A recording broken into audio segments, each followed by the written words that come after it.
Today, we're diving into a recipe that's a true staple in my home, classic cutout sugar cookies. Perfect for any occasion, these cookies are versatile, soft, and hold their shape beautifully in the oven. From birthdays to holidays, they're a blank canvas for all your decorating creativity. In this video, you'll notice I'm making a double batch, because this isn't just for fun, it's part of my holiday baking marathon. I like to have plenty of cookies for gifting and freezing, so doubling up is a must. Don't worry though. The recipe in the description below includes measurements for a single batch. To handle this larger quantity of dough, I rely on my KitchenAid stand mixer. It's a lifesaver for thick, heavy batches. If you're planning to double your batch too, I highly recommend using a mixer with a larger capacity to make the process smoother. I'm Arina, and I'm excited to share my favorite recipes and baking tips with you. Straight from my kitchen to yours. My goal is to help you create treats that not only taste amazing, but look incredible too. In the description below, you'll find links to all the tools and other recipes I mention, so everything you need is just a click away. Let's jump right in and get started. Before anything else, I like to get organized. I measure out all my ingredients ahead of time and have my tools ready to go. This step is key for a stress-free baking experience, especially if you have little helpers in the kitchen. I start with 2.5 cups of all-purpose flour. To keep the cookies light and tender, I recommend sifting the flour. You can use a simple hand whisk to blend the flour, or if you want to go the extra mile, sift everything through a sifter for an ultra smooth texture. Sifting helps eliminate clumps and aerates the flour, which makes a noticeable difference in the final cookies. Next, I add 1/2 teaspoon of salt to the flour. This small but essential ingredient balances the sweetness, brings out the flavor of the cookies. Here's a tip. If you want to ensure your cookies hold their shape even better, try adding 1 tablespoon of cornstarch. Cornstarch helps prevent spreading during baking, giving you sharp, clean edges on your cutout cookies. It also adds a slightly softer texture to the dough, making the cookies extra tender without compromising their structure. Whisk or sift everything together to ensure it's well combined and evenly distributed. Once everything is thoroughly mixed, I set the bowl aside, ready for the next step.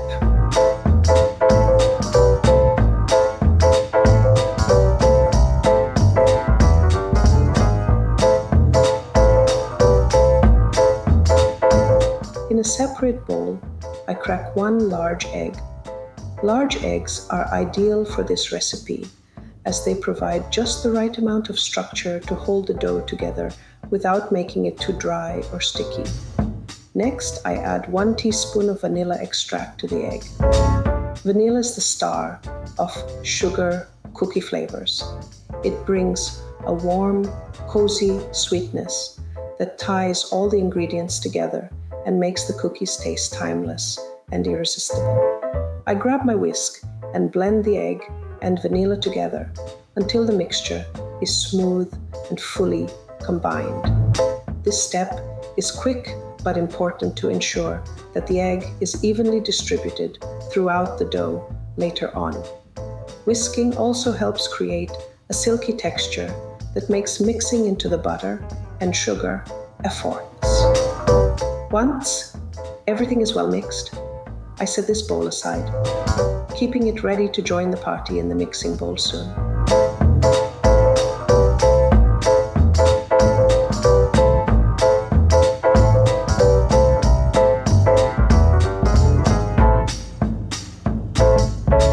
Now it's time to bring out the big guns. My KitchenAid mixer. This trusty helper is an absolute lifesaver, especially for recipes like this, where the dough is thick and needs to be perfectly blended. I start by adding 1 cup of softened unsalted butter to the mixing bowl. Softened butter is key here. It's been sitting at room temperature just long enough to blend easily and create that light, fluffy texture we're aiming for. By the way, if your butter isn't quite at room temperature yet, check out my blog post on how to soften butter quickly. It's packed with easy tips to save time and get that perfect, creamy consistency for mixing. Next, I add 2/3 of a cup of granulated sugar. Sugar not only sweetens the cookies, but also works with the butter to build a delicate, tender structure. At this point, the bowl is ready to go, and so is my paddle attachment. I set the mixer to low speed at first, because, let's be honest, no one wants your sugar explosion flying all over the kitchen. Once everything starts to combine, I gradually increase the speed to medium. Then I let the butter and sugar cream together for about 2 to 3 minutes. This step is magic. It transforms the mixture into something light, airy, and pale in color, setting the stage for cookies that melt in your mouth.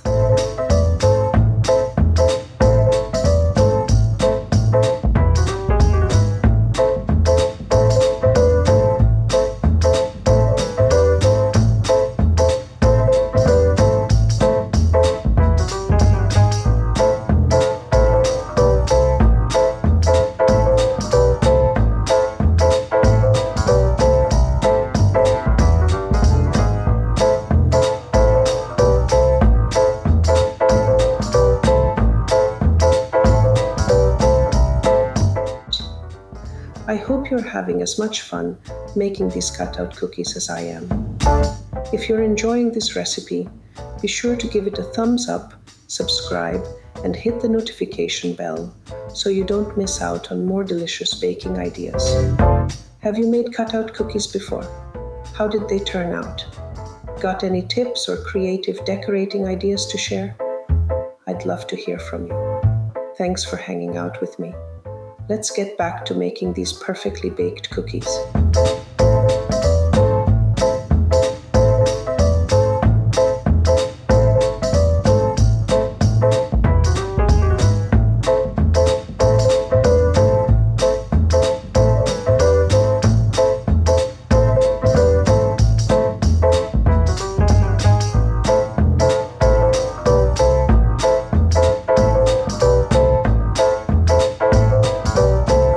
After creaming the butter and sugar, I grab my trusty silicone spatula and scrape down the sides of the bowl. This ensures no sneaky bits of butter or sugar are hanging out unblended in the corners. It's a small step, but it makes a big difference in the final texture of the dough.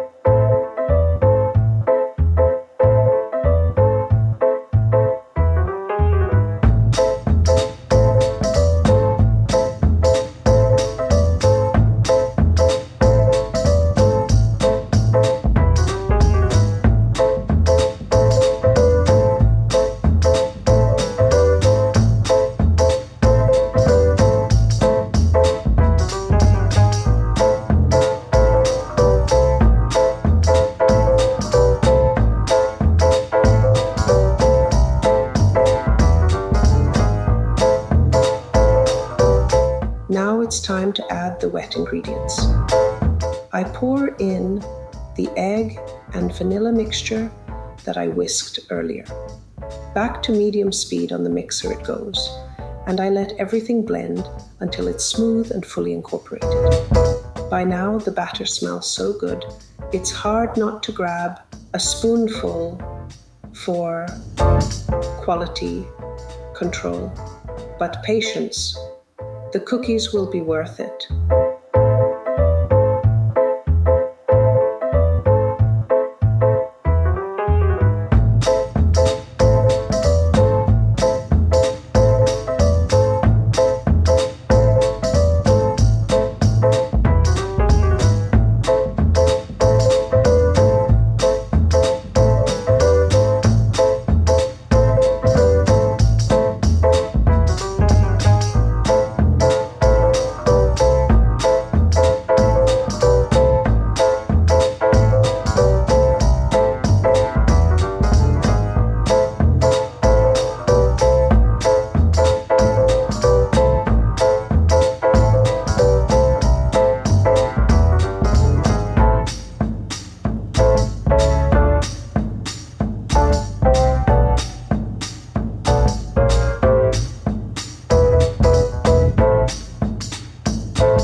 Now it's time to bring in the dry ingredients, and this is where the dough really starts to come together. I add the dry mixture gradually, about a third at a time, while keeping the mixer on low speed. This avoids the dreaded flour explosion. I've had enough snowstorms in my kitchen, and ensures everything blends smoothly. As the dough thickens, here's my go-to tip. If it feels too sticky, add a tablespoon of flour at a time until it's firm but pliable. If it's too dry or crumbly, a small splash of milk will fix it right up. The dough should feel like soft clay, smooth, pliable, and ready to roll. A quick pinch test will tell you it's perfect if it holds together without cracking or sticking.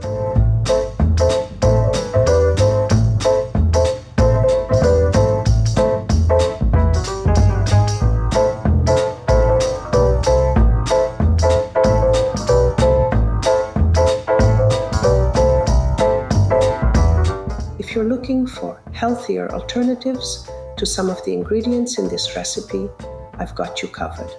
On my blog, I've included a list of substitutions to make these cutout cookies a bit lighter while keeping them just as delicious. Whether you want to reduce sugar, try whole wheat flour, or adjust the butter, you'll find all those options detailed in my post. It's a great way to customize the cookies to fit your dietary needs or preferences. Check out the full recipe and the healthier substitutions on my blog. The link is in the description below.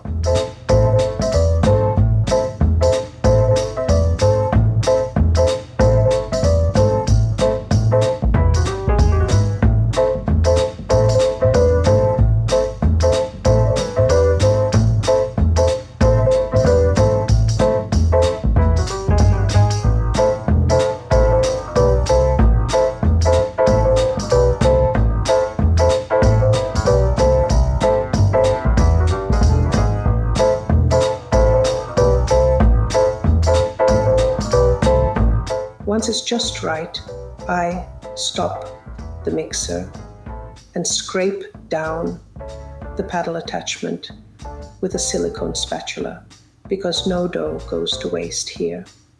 A quick check at the bottom of the bowl ensures no sneaky flour is left behind, and I fold it in by hand if needed. These little steps make all the difference when it's time to roll and cut your cookies.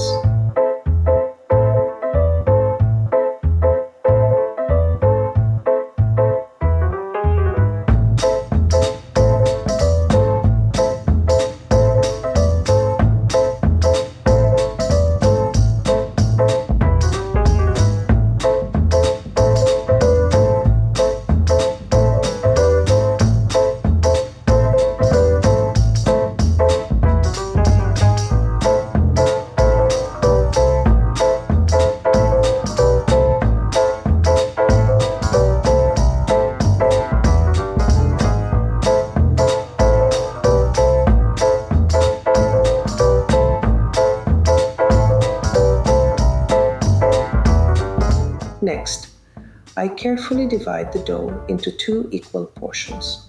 A little precision here saves me from having one massive disc and one tiny one later. Using a silicone spatula, I scoop each portion onto a piece of food wrap. Here's my personal trick. I loosely wrap the dough first, then press it into a flat disc. This keeps my hands clean and avoids the sticky mess of handling the dough directly. Plus, shaping the dough into discs now saves so much time when it's time to roll out. Once the discs are neatly wrapped, I pop them into the refrigerator to chill for at least an hour. Trust me, this step is non-negotiable. Chilling the dough firms it up, making it easier to roll out, and ensuring your cookies hold their crisp, clean edges during baking. Skipping this step has resulted in some shapeless blobs in my oven more times than I'd like to admit. If you're not baking right away, say, prepping ahead for the holidays, these dough discs freeze beautifully for up to 3 months. Just wrap them in an extra layer of plastic wrap or foil to prevent freezer burn. My pro tip: always label your discs with the date and sugar cookie dough using a Sharpie. There's nothing worse than pulling out a mystery dough and playing the guessing game mid-holiday rush. When you're ready to bake, simply thaw the discs in the fridge overnight, and they'll be as good as fresh.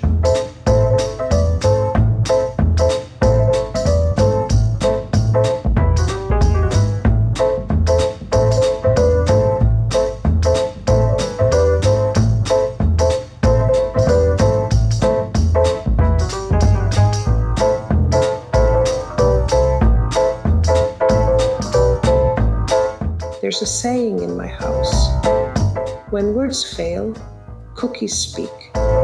And let me tell you, cookies have gotten me out of a lot of sticky situations.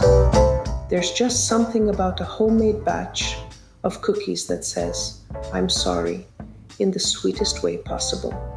Literally. I remember one time when my daughter made a mistake. She felt so bad and wasn't sure how to make things right. That's when I had an idea. We'd bake cookies together as a way to apologize. Not only did it give her a chance to do something thoughtful, but it also helped her process the situation and feel more in control. We whipped up a batch of our favorite cutout cookies, decorated them with bright, cheerful designs. Baking cookies as an apology isn't just about making something delicious. It's about showing someone you care enough to take the time and effort. And honestly, who can stay mad when they're holding a plate of beautifully decorated cookies? It's a universal peace offering. If you'd like to see how we make and decorate our cookies, check out the video I created with my daughter. It's one of my favorite videos because it shows how much fun we have in the kitchen, while also teaching her how to turn a simple recipe into a meaningful gesture. Have you ever baked cookies to say, "I'm sorry"? Or maybe you've used another creative way to apologize? I'd love to hear your stories or tips in the comments below. Let's inspire each other to make things a little sweeter, one cookie at a time.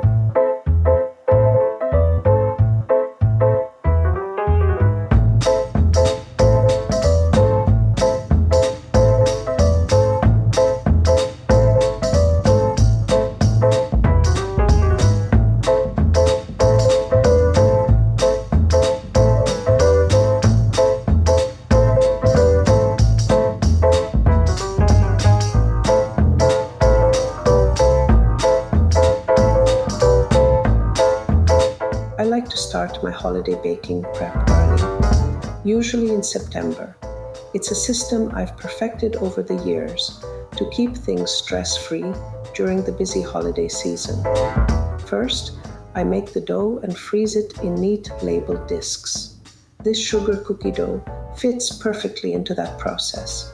After dividing and wrapping it into discs, I either refrigerate it for baking later in the week or freeze it if I'm planning ahead for the holidays.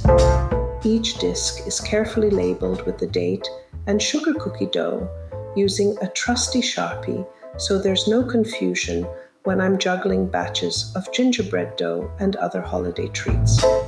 By October or November, I'm in full baking mode, pulling out discs of dough as needed and baking cookies in big batches. If I'm not decorating them right away, I freeze the baked cookies to keep them fresh. Finally, December is all about decorating and packaging. That's when the magic happens, turning these cookies into festive gifts for family and friends. Chilling the dough is an essential step in my process.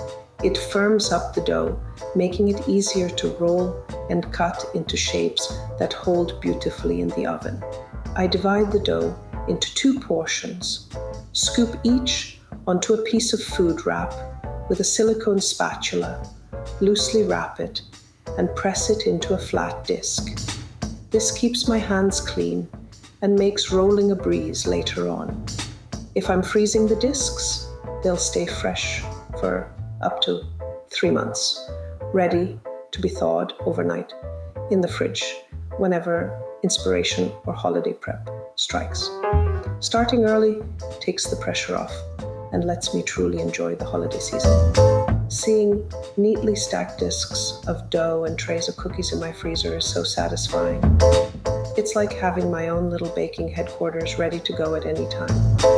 Whether you're a planner like me or prefer last-minute baking, this recipe is a must for any holiday lineup. Trust me, it's worth the prep.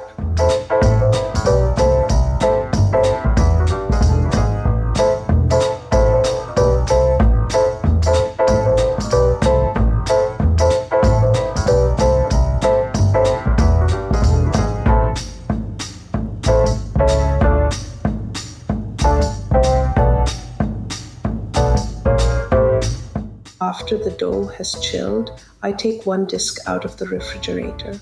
Here's a personal tip from me. When you're ready to roll out your chilled dough, let the disc sit on the counter for about 10 minutes before diving in. Straight out of the fridge, the dough can feel like a hockey puck, thanks to all that butter. Giving it a little time to soften saves you from a serious arm workout and keeps your rolling pin and your sanity intact. Trust me, your wrists will thank you. Before diving into rolling out your dough and cutting out cookies, it's time to gather your trusty tools. Don't worry if you don't have the exact ones I mention. There's always a simpler alternative hiding in your kitchen. First up are cookie cutters, the stars of the show. Fancy cutters make perfectly shaped cookies, but if you don't have any, a drinking glass or an empty can works wonders for simple, round shapes. Feeling creative? Grab a knife and freehand some designs, but maybe don't expect a cookie masterpiece on your first try. Next, a cake spatula is your best friend for carefully lifting cut cookies and transferring them to the baking sheet without stretching or tearing them. If you don't have one, a pancake spatula works just as well, or even a wide knife will do the trick. Just go slow and steady. This is cookie making, not a race. To get perfectly even dough every time, an adjustable rolling pin with thickness rings is ideal. No adjustable pin. No worries. A wine bottle, preferably empty, or a traditional rolling pin works just fine. Just keep an eye on the thickness of your dough and try to keep it consistent. For sticky dough situations, disposable vinyl gloves come in handy to keep your hands clean and the dough mess-free. If you don't have gloves, lightly flour your hands, but fair warning. Flour-covered hands usually mean flour-covered everything else. When it's time to bake, you'll need a baking sheet lined with parchment paper to keep your cookies from sticking. If parchment isn't an option, a silicone baking mat works beautifully. In a pinch, you can grease your baking sheet, but be prepared for crispier cookie bottoms. Finally, my favorite little helper, a dredge shaker filled with all-purpose flour for dusting the rolling surface evenly. No dredge shaker? A sifter, fine mesh strainer, or even a light sprinkle by hand will work too. It might just get a little messy, but hey, isn't that part of the fun? Once you've got your tools ready, you're set to start rolling and cutting, and if you end up with flour all over your kitchen, like I always do, just remind yourself that the best cookies come from a little bit of chaos.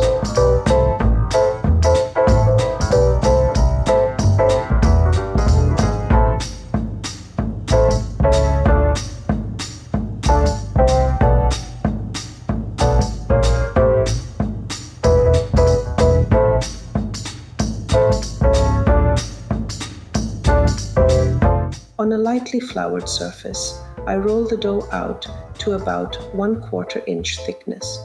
Keeping the dough evenly rolled is essential so all the cookies bake at the same rate. Uneven thickness can lead to some cookies being underbaked while others burn, so I take my time with this step. I also like to group cookies of the same size on one baking sheet to ensure they bake evenly. No tiny cookies over baking while waiting for the larger ones to catch up. Then comes the fun part, cutting out shapes. I press my favorite cutters into the dough to create festive designs, making sure to use up every bit of space before gathering the scraps to re-roll. Once all the shapes are cut, I carefully transfer them to a baking sheet lined with parchment paper. I place each cookie with care, leaving enough room between them for slight expansion during baking. By the end of this process, the baking sheet is filled with perfectly shaped cookies, ready for the oven. It's a satisfying moment to see all those neatly arranged designs waiting to bake, knowing they'll soon turn into delicious treats.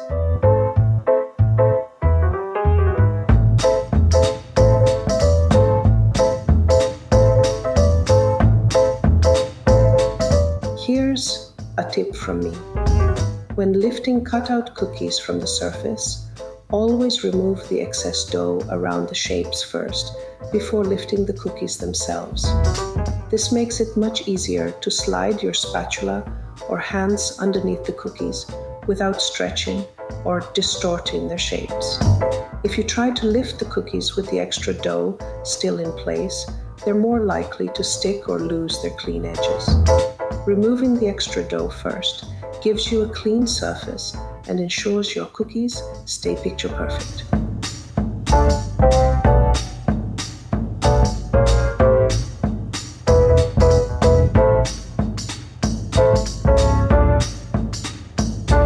When I'm done cutting out cookies, I never let the scraps go to waste. I gather them up in my hands, mash them back together into a disc, roll them out again, and cut more cookies. I keep repeating this process until I've cut every possible shape from the dough. It's a bit like a game. How many cookies can I squeeze out of one batch?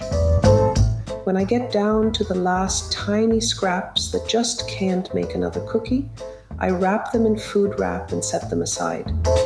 This keeps them from drying out while I grab the next fresh dough disc from the fridge. After cutting out cookies from the new disc, I combine the scraps from both rounds, mash them together, roll them out, and keep going. Waste not, want not, right? Here's a tip I've learned the hard way. If the dough starts sticking to your rolling pin and you feel like you're wrestling with it, lightly flour the pin. It makes everything glide smoothly and keeps the dough from turning into a sticky mass. Plus, it saves you from wanting to throw the rolling pin across the kitchen. Don't ask how I know. With this method, you'll get the most out of your dough and have plenty of perfectly shaped cookies ready to bake.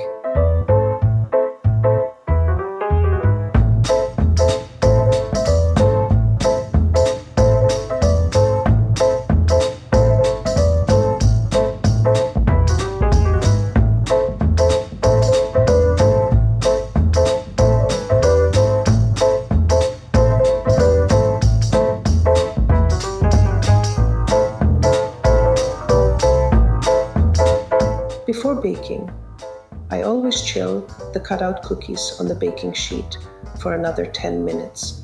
This quick step is especially helpful if your kitchen is warm. It firms up the dough again, so the cookies hold their clean edges while baking. Trust me, it's worth the wait to avoid your carefully cut stars or gingerbread people turning into something that resembles abstract art in the oven. Once chilled, I bake the cookies in a preheated oven at 350 degrees Fahrenheit for 8 to 10 minutes. I keep an eye on them to make sure the edges turn lightly golden while the centers stay soft. The centers might look slightly underdone when you take them out, but don't panic. They'll firm up as they cool. If you don't have a wire rack for cooling, no worries. Just leave the cookies on the baking sheet until they're fully cooled. It's not fancy, but it works, and you won't risk accidentally cracking a cookie during the transfer. Here's a tip I've learned through plenty of trial and error. I always bake my first tray at the lower temperature mentioned in the recipe. This gives me a chance to check on the cookies and adjust the time or temperature for the next batches if needed. Baking at high altitude comes with its own quirks, so I've had to figure out what works best for me. Plus, every oven has its own personality. What bakes beautifully in one might come out a little too crispy in another. Let's just say I've had a few learning experiences along the way. Once baked and cooled, you'll have cookies with crisp edges, soft centers, and that perfect homemade touch. And hey, if a few cookies look less than perfect, just call them unique and eat them before anyone else notices. That's the baker's privilege, right?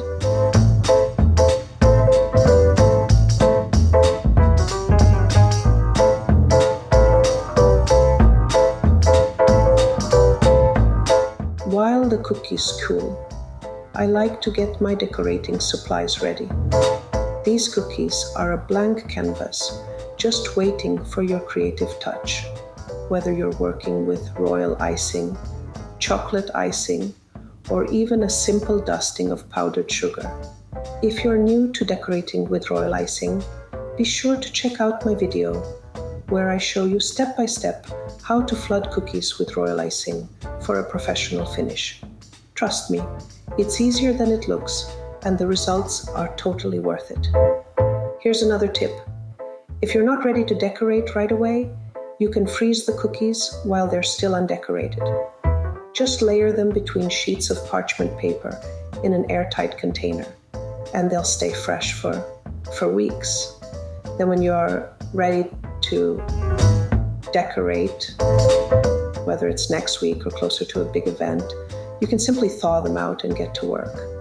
This makes holiday baking a breeze, especially if you're juggling multiple projects.